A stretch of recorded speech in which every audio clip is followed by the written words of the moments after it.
आज का हमारा टॉपिक है मस्कुलर सिस्टम।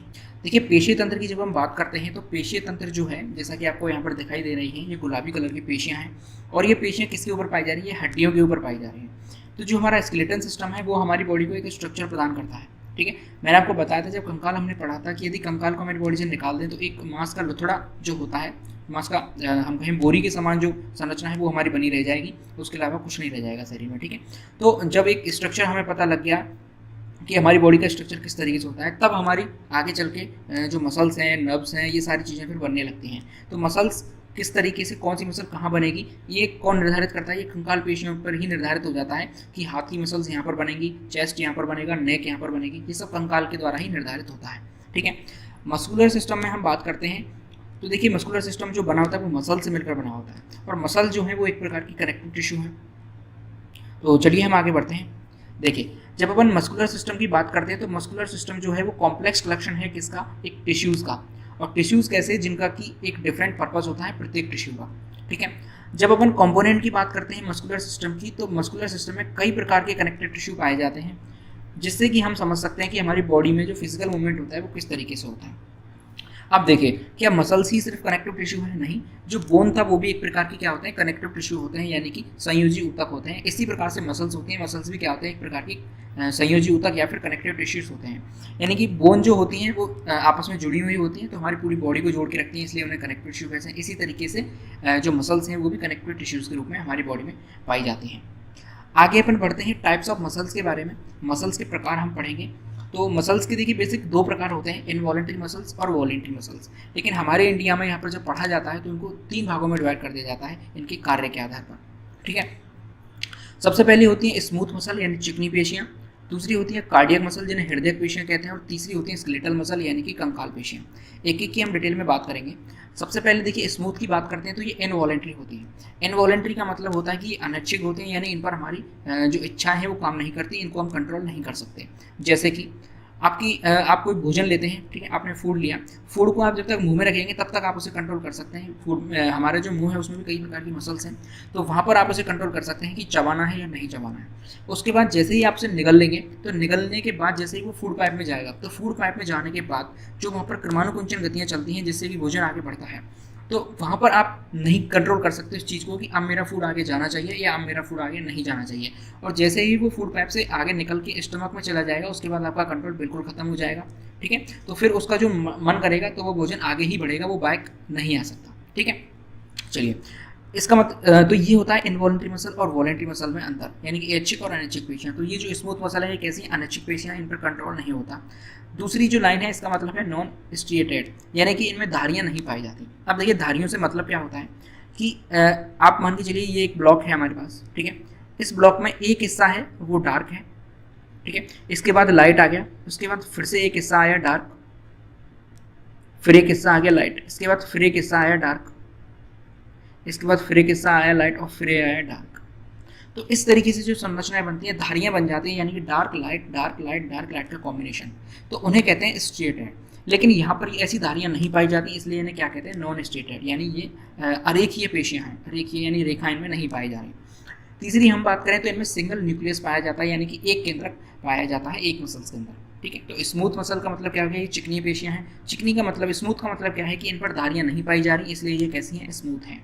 दूसरी इनवॉलेंट्री है और इनमें सिंगल न्यूक्लियस पाया जाता है। जैसे कि स्मूथ मसल्स पाई जाती हैं आपकी होलो ऑर्गन्स में, जैसे कि आपका स्टमक, लीवर, किडनी, इन सब में कौन सी मसल्स पाई जाती हैं? स्मूथ मसल्स पाई जाती हैं। दूसरी बात करते हैं अपन कार्डियक मसल यानी हृदय पेशियां की। जब इनका नाम ही कार्डियक, कार्डियक किससे रिलेटेड है? हार्ट से रिलेटेड है, तो हार्ट से यानी हृदय से जब हम बात करते हैं तो हृदय में जो पेशियां पाई जाएंगी उन्हें अपन कार्डियक मसल्स कहेंगे। ये भी कैसी होती हैं? इनवॉलेंट्री होती हैं, यानी कि इन पर भी हमारी जो इच्छाएं उनका कंट्रोल नहीं होता, यानी हृदय को हम कंट्रोल नहीं कर सकते कि अब आपको धड़कना चाहिए, अब आपको नहीं धड़कना चाहिए। तो ये कैसी मसल्स हैं? इनवॉलेंट्री मसल हैं। दूसरी ये स्ट्रिएटेड है, यानी इन पर जो ये बैंड मैंने आपको बताए थे, light band, dark band, light band, dark band, ये पाए जाते हैं। ठीक है, इनमें भी सिंगल न्यूक्लियस होता है और ये कैसी होती है? ये ब्रांच्ड होती हैं। तो स्मूथ और कार्डियक में अंतर क्या हुआ कि इनवॉलेंट्री है, ठीक है, एक तो धारियों का अंतर है कि इनमें धारियां पाई जाएंगी, इनमें धारियां नहीं पाई जाएंगी, और दूसरी क्या है कि ये ब्रांच्ड इनमें पाई जाएंगी, कुछ इस तरीके से शाखाएं इनमें निकली हुई होंगी। ठीक है, तीसरी बात करते हैं स्केलेटल मसल यानी कंकाल पेशी की हम बात करते हैं। तो कंकाल पेशी बिल्कुल अलग है। कैसे? ये वॉलेंट्री है, यानी कि ऐच्छिक पेशियां हैं, जब हमारी इच्छा करेगी हम इनको काम करवाएंगे, जब हमारी इच्छा करेगी तब हम इनको काम नहीं करवाएंगे। जैसे मेरा मन करा तो मैंने हाथ को ऊपर लिया, मुझे काम करने की जरूरत थी, मैंने हाथ को ऊपर लिया। मेरा मन नहीं किया, मैंने हाथ को सीधा कर दिया। मेरा मन करेगा तब मैं चलूंगा, मेरा मन करेगा तब मैं नहीं चलूंगा। मेरा मन करेगा हाथ ऊपर उठाऊंगा, नहीं उठाऊंगा। तो ये कैसे है, ये वॉलंटरी है, यानी मन करेगा, इच्छा जब हमारी होगी तब हम इनको काम करवाएंगे, अन्यथा ये काम नहीं करेंगे। दूसरी होती है स्टेटेड, यानी इनमें धारियाँ पाई जाती हैं, dark band light band, dark band light band का कॉम्बिनेशन पाया जाता है। तीसरी जो खास बात है कि इनमें न्यूक्लियस की संख्या एक से ज़्यादा होती है, 2 हो सकती है, 3 हो सकती हैं, मल्टी न्यूक्लियस ये हो सकती हैं। तो ये 3 जो टाइप्स थे मैंने आपको मसल्स के बता दिया, आई होप आपको समझ में आ गया होगा। आगे हम पढ़ेंगे स्केलेटल मसल के बारे में।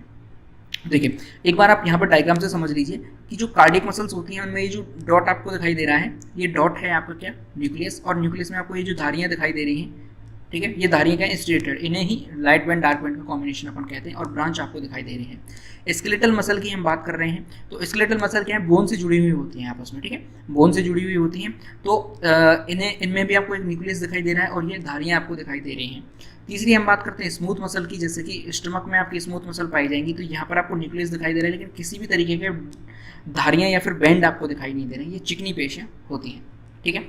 चलिए स्केलेटल मसल की हम बात करते हैं, यानी कंकालीय पेशी की। तो जब किसी भी मसल की जब हम संरचना देखने जाते हैं तो संरचना को आप ऐसे समझिए कि बॉक्स के अंदर फिर से बॉक्स, फिर बॉक्स, फिर बॉक्स, फिर बॉक्स, ठीक है, कई सारे बॉक्स रखे हुए हैं एक ही बॉक्स के अंदर, इस तरीके से संरचना समझ सकते हैं। या फिर आप दूसरी चीज़ समझिए, एक कल्पना कीजिए छोटी सी कि एक ट्रक है, ट्रक में पाइप्स रखे हुए हैं कई सारे, ठीक है, तो उन पाइप्स में एक बड़ा वाला पाइप है, फिर उस बड़े वाले पाइप के अंदर कई सारे छोटे छोटे पाइप्स हैं, फिर इन छोटे वाले जो पाइप्स हैं उनके अंदर भी कई सारे छोटे मोटे पाइप्स हैं, फिर उनके अंदर भी छोटे छोटे पाइप्स हैं। तो कुछ इस तरीके से हम कहें स्केलेटल मसल की संरचना बनी होती है।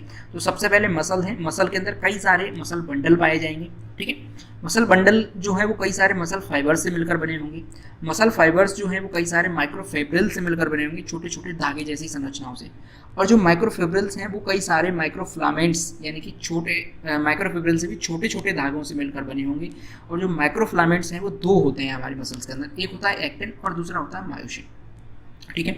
2 प्रकार के मायोफ्लामेंट्स हमारी बॉडी के अंदर या मसल्स के अंदर पाए जाते हैं, ठीक है। एक बार आपको और डायग्राम से हम समझ लेते हैं। जैसे कि मान के चलिए ये मसल्स है, ये किसी हमारी बाइसेप्स मसल्स है, ठीक है। जब आपने देखा होगा बॉडी बिल्डर वगैरह जब अपनी बाइसेप्स को फुलाते हैं तो फूल के छोटे हो जाते हैं, क्योंकि यहाँ पर कॉन्ट्रैक्शन पाया जाता है।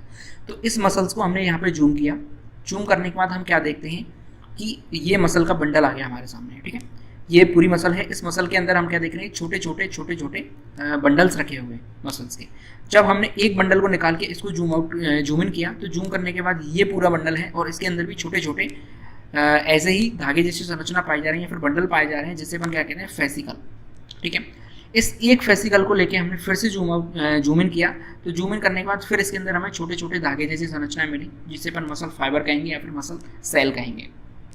तो एक चीज़ हमारे समझ में आएगी, मसल भी क्या है, एक प्रकार की सेल है, और सेल से मिलके ही क्या बनते हैं, टिश्यूज बनते हैं। तो जो मसल फाइबर है या फिर मसल सेल है, इस मसल सेल में से हमने एक सेल को लिया, सेल को हमने जूम इन किया, तो जूम करने के बाद जो सबसे छोटी संरचना बनेगी वो बनेगी माइक्रोफाइब्रिल्स, ठीक है।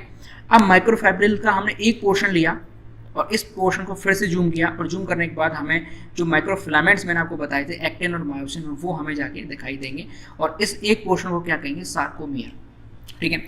आपको एक चीज़ सार्को जो शब्द है वो यहाँ पे याद रख लेना है, क्योंकि इससे कई सारी चीज़ें आगे लिंक होगी, वो मैं आपको बताऊंगा कैसे। तो ओवरऑल हमारी समझ में क्या आया अब तक,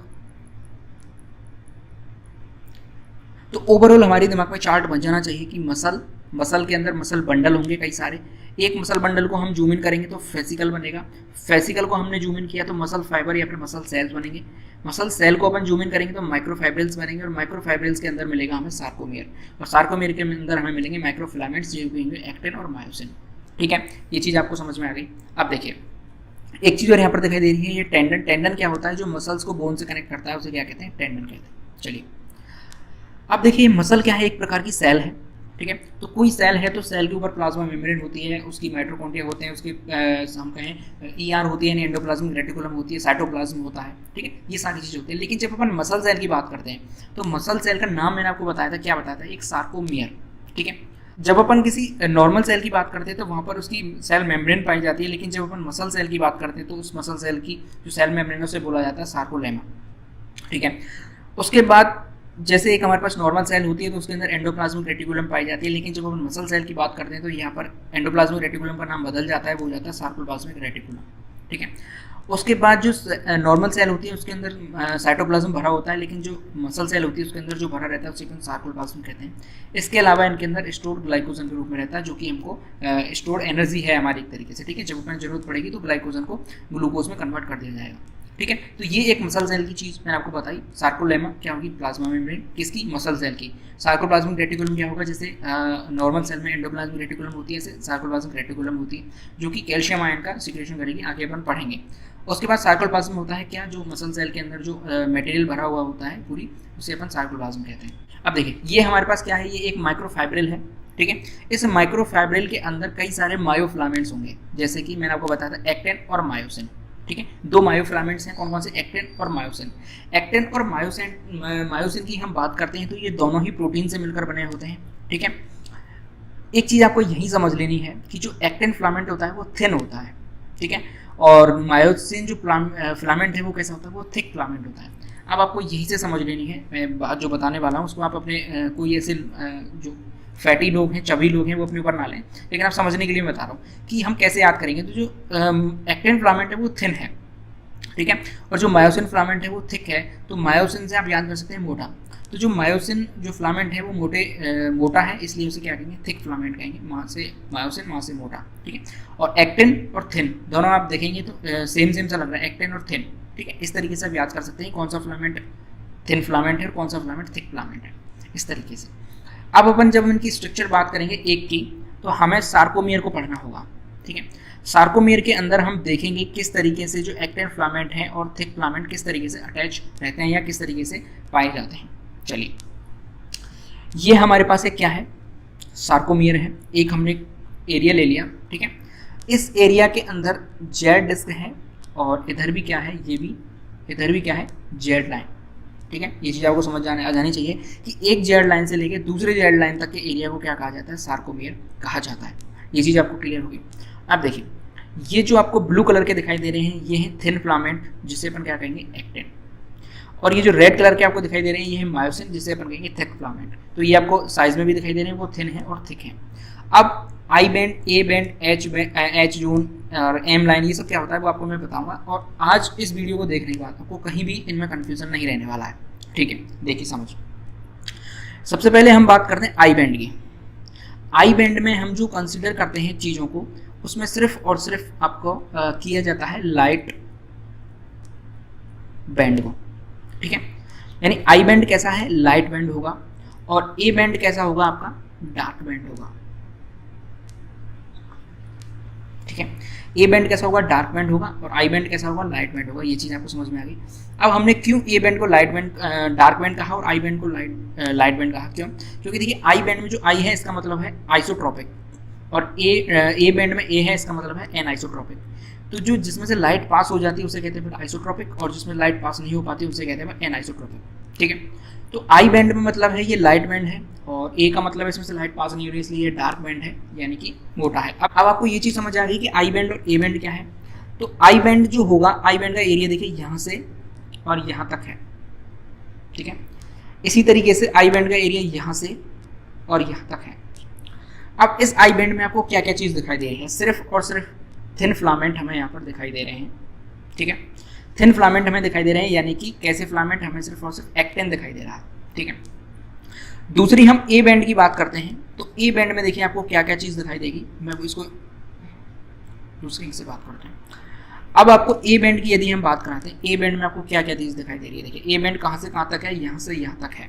ठीक है, ए बैंड में आपको मायोसिन भी दिखाई दे रहा है। ठीक है, ए बैंड में आपको एक्टिन भी दिखाई दे रहा है, और ए बैंड में आपको मायोसिन भी दिखाई दे रहा है। ठीक है, तो ए बैंड के अंदर आपका क्या है? मैं यहाँ लिख दूँ, ए बैंड के अंदर मायोसिन प्लस एक्टिन दोनों चीज़ें हैं, और आई बैंड के अंदर क्या है? सिर्फ और सिर्फ एक्टिन है। ठीक है, अब देखिए, लेकिन ए बैंड के अंदर एक जगह ऐसी है जहाँ पर सिर्फ और सिर्फ आपको क्या दिखाई देगा? मायोसिन ही मायोसिन आपको दिखाई देगा। ये जगह कैसी है? ये जगह ऐसी है जहाँ पर सिर्फ और सिर्फ मायोसिन है, कोई भी यहाँ पर एक्टिन का फिलामेंट हमें दिखाई नहीं दे रहा है। तो इस जो मायोसिन की जगह है जहाँ सिर्फ मायोसिन है उसे कहेंगे अपन क्या? H zone. ठीक है, उसे अपन क्या कहेंगे? H zone.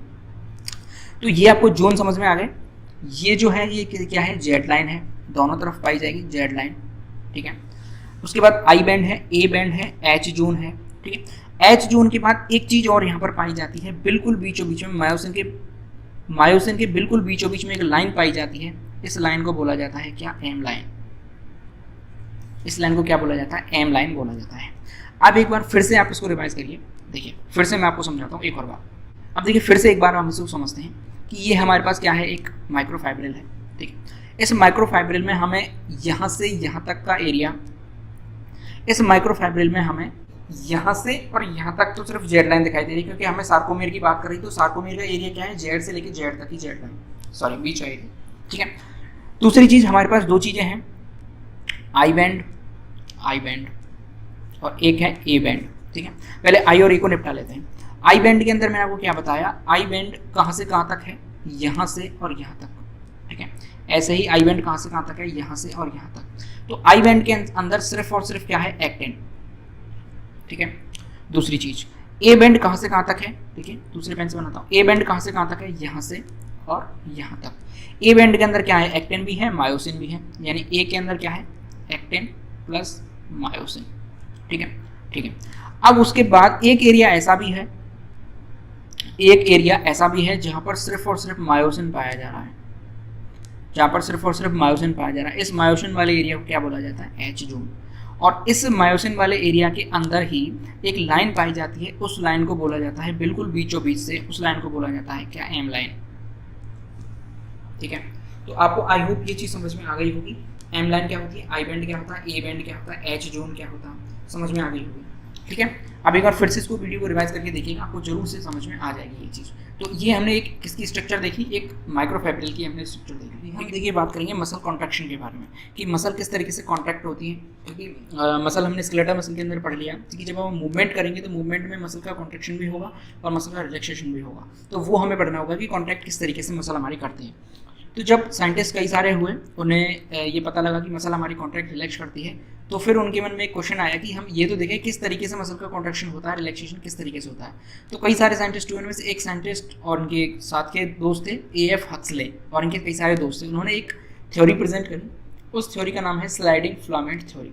इस स्लाइडिंग फिलामेंट थ्योरी का मतलब क्या होता है कि जो फिलामेंट है, जैसे मायोसिन फिलामेंट और एक्टिन फिलामेंट, दोनों आपस में स्लाइड करते हैं एक दूसरे के ऊपर, ठीक है। और एक दूसरे के ऊपर स्लाइडिंग करते ही जो कॉन्ट्रैक्शन है, रिलैक्सेशन है, वो परफॉर्म होता है। तो साइंटिस्ट कौन से थे, A.F. हक्सले, और इन्होंने ये स्लाइडिंग फिलामेंट थ्योरी थी दी।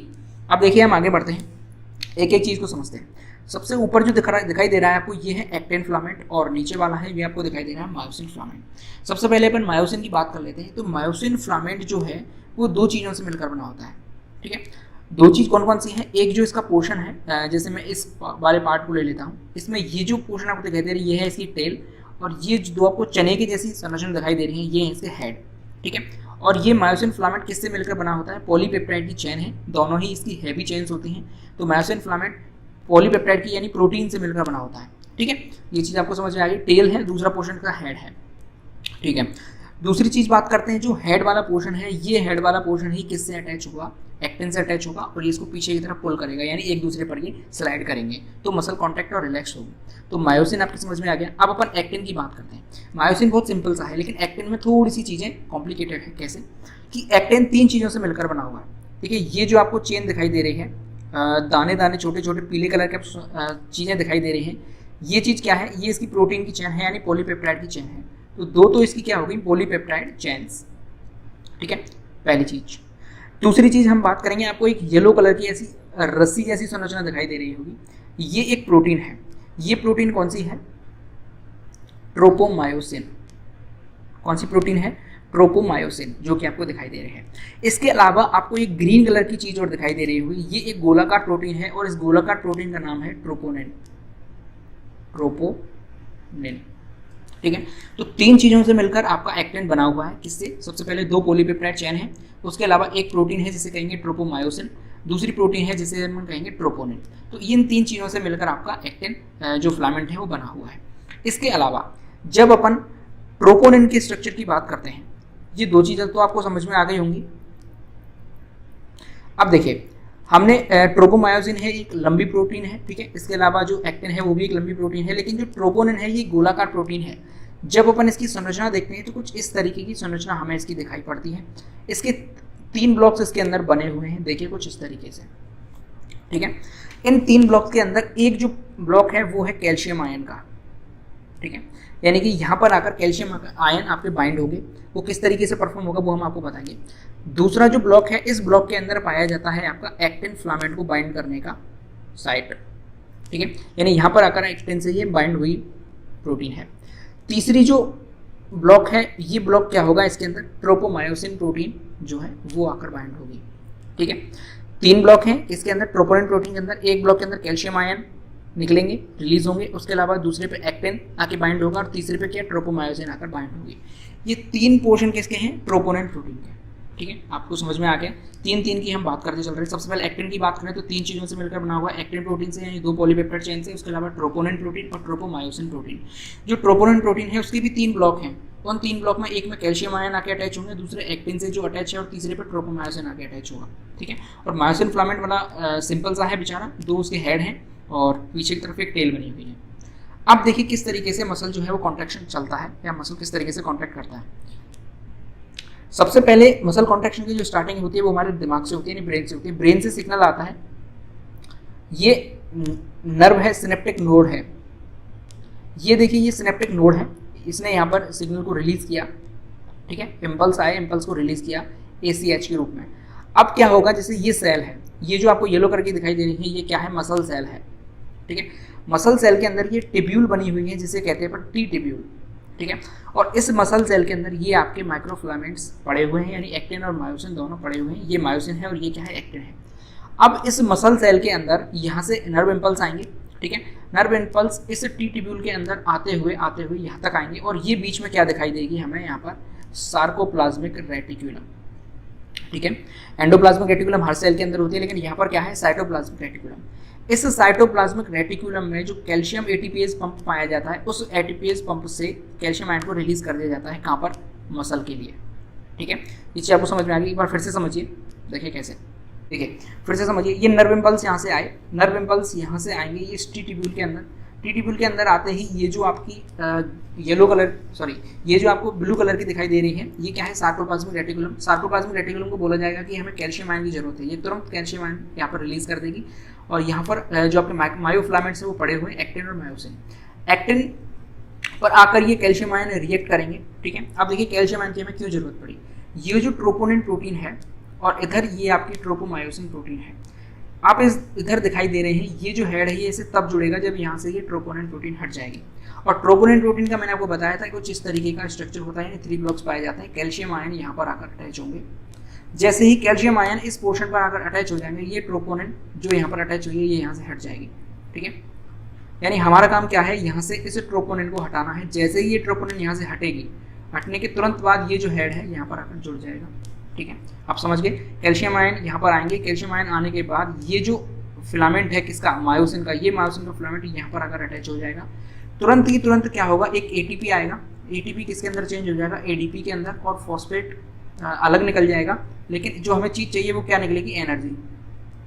वो एनर्जी क्या काम करेगी, यहाँ पर जैसे ही इस पर अटैच होगा ADP के अंदर चेंज हो जाएगी, एनर्जी निकलेगी, और एनर्जी निकलने के दौरान ही क्या होगा, इसको पीछे की तरफ स्लाइड कर देगा, ठीक है। आप थोड़ा सा कल्पना का यूज करिए अपनी सोचने समझने की शक्ति का। जैसे ही इसको यहाँ पर अटैच करेगा, ये पीछे की तरफ इसको पुल करेगा। पीछे की तरफ जैसे ही पुल करेगा तो ये जो एक्टिन का धागा है इधर की तरफ मूव करेगा, ठीक है। तो एक्टिन का धागा इधर की तरफ मूव करेगा तो मसल क्या होगी, कॉन्ट्रैक्ट होगी। जैसे कि मान के चलिए ये क्या है, मायोसिन है, ये एक्टिन का फिलामेंट है, ठीक है। जैसे ही इसको इधर करके पुल करेगा तो ये क्या होगा, इधर की तरफ चला जाएगा, तो मसल क्या होगी, कॉन्ट्रैक्ट हो जाएगी, ठीक है। अब तुरंत क्या होगा, जैसे ही मसल को कॉन्ट्रैक्ट कर दिया, अब मसल का रिलैक्सेशन होना भी जरूरी है। अब मसल जो हम कहें, अब अपन मसल रिलैक्स कैसे करेंगे, तो मसल रिलैक्सेशन के लिए फिर से जरूरत पड़ेगी हमें किसकी, एक और ATP की, ठीक है। एक ATP आएगा, फिर से वो ADP के अंदर चेंज होगा और एनर्जी को निकाल के जाएगा, और एनर्जी निकलेगी यहाँ से इसको डिटैच करने के लिए। जैसे ही यहाँ से डिटैच हो जाएगा, तुरंत एक्टिन फिर से इस साइड की तरफ आ जाएगा और अपनी पहले जैसी पोजीशन में आ जाएगा, और हमारी मसल जो है वो रिलैक्स हो जाएगी, ठीक है। फिर से हमें दोबारा जरूरत पड़ेगी कैल्शियम आयन की। कैल्शियम और जो है आपका ट्रोपोनिन है, वो ट्रोपोनिन आएगा, फिर से यहाँ पर अटैच हो जाएगा।